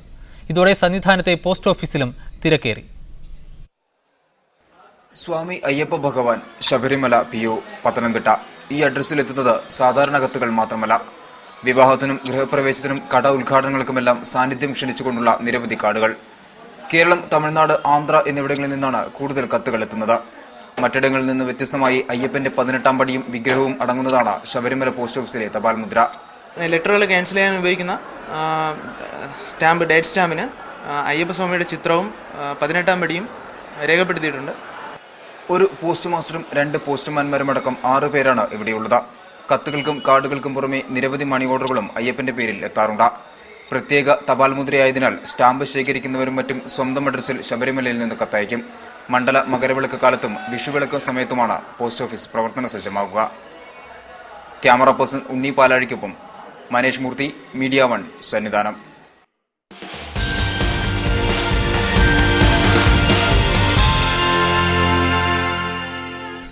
ജീവിതത്തിൽ വിധി സമ്മാനിച്ച ദുരനുഭവങ്ങളാണ് ജലറാണിയുടെ ഉൾക്കരുത്ത്. ബുദ്ധിവൈകല്യമുള്ള സ്വന്തം കുട്ടിയെ സ്വന്തക്കാരും ബന്ധുക്കളും കൈയൊഴിഞ്ഞപ്പോൾ അത്തരം 100 കണക്കിന് കുട്ടികളുടെ വേദന ജലറാണിയെ വേട്ടയാടി. അങ്ങനെയാണ് കണ്ണൂർ ചാലയിൽ ശാന്തിദീപം എന്ന പേരിൽ ഇത്തരം കുട്ടികൾക്ക് വേണ്ടി ഒരു സ്കൂൾ തുടങ്ങാൻ ഇവർ തീരുമാനിച്ചത്. ഇന്നിവിടെ 70-ലേറെ കുട്ടികൾ പഠിതാക്കളായുണ്ട്.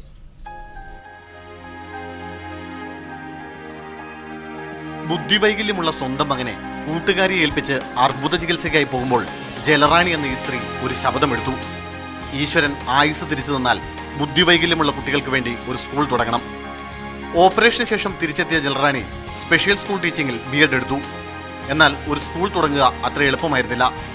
പക്ഷേ ഏറെ പ്രയത്നത്തിന് ശേഷം കുറെ സുമനസ്സുകളുടെ സഹായത്തോടെ 2005-ലാണ് കണ്ണൂർ ചാലയിൽ ശാന്തിദീപം എന്ന പേരിൽ ഈ സ്പെഷ്യൽ സ്കൂൾ തുടങ്ങുന്നത്.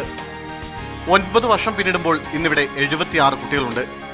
അധ്യാപകരുടെ ശമ്പളം, കുട്ടികളുടെ ഭക്ഷണം തുടങ്ങി നിത്യചെലവുകൾക്കെല്ലാം ഇന്നും പക്ഷേ ആരെങ്കിലും സഹായിക്കണം. നന്നായി വന്നപ്പോൾ നേരെ ആവുമ്പോഴൊരു അമ്മ അനുഭവിക്കുന്ന സന്തോഷങ്ങളും അനുഭവിച്ചപ്പോഴാണ് ഇനിയുള്ള ജീവിതം ഇങ്ങനെയുള്ള കുഞ്ഞുങ്ങൾക്ക് വേണ്ടി എന്നൊരു തീരുമാനത്തിൽ ഇങ്ങനൊരു സ്ഥാപനം തുടങ്ങാൻ വേണ്ടിയിട്ട് ശ്രമിച്ചത്. ജലറാണിയെ ഇന്നും രോഗങ്ങൾ വേട്ടയാടിക്കൊണ്ടിരിക്കുകയാണ്. അതിനിടയിൽ ഭർത്താവ് മറ്റൊരു സ്ത്രീയെ വിവാഹം ചെയ്തു. ഇതോടെ ജലറാണിയും മക്കളും താമസവും ഈ സ്കൂളിലേക്ക് മാറ്റി. മകൻ അജയ് ഈ സ്കൂളിൽ 9ാം ക്ലാസ് വിദ്യാർത്ഥിയാണ്. മകൾ സിന്ദൂര ചാല ഹയർ സെക്കൻഡറി സ്കൂളിൽ പഠിക്കുന്നു. എപ്പോഴെങ്കിലും കിട്ടുന്ന ചെറിയ ശമ്പളത്തേക്കാൾ ഉപരി ഈ കുട്ടികളോടുള്ള സ്നേഹമാണ് ഇവിടുത്തെ 21 അധ്യാപകരെയും ഇവിടെ പിടിച്ചു നിർത്തുന്ന പ്രധാന ഘടകം. ഏതെങ്കിലും സുമനസ്സുകൾ ഈ കുട്ടികളുടെ സഹായത്തിനെത്തുമെന്ന് ജലറാണിയും സ്വപ്നം കാണുന്നു. Media 1 Kannur. News middle east പൂർണ്ണമാകുന്നു. കൂടുതൽ വാർത്തകൾക്കും വീഡിയോകൾക്കും media1tv.in സന്ദർശിക്കാം. ശുഭരാത്രി.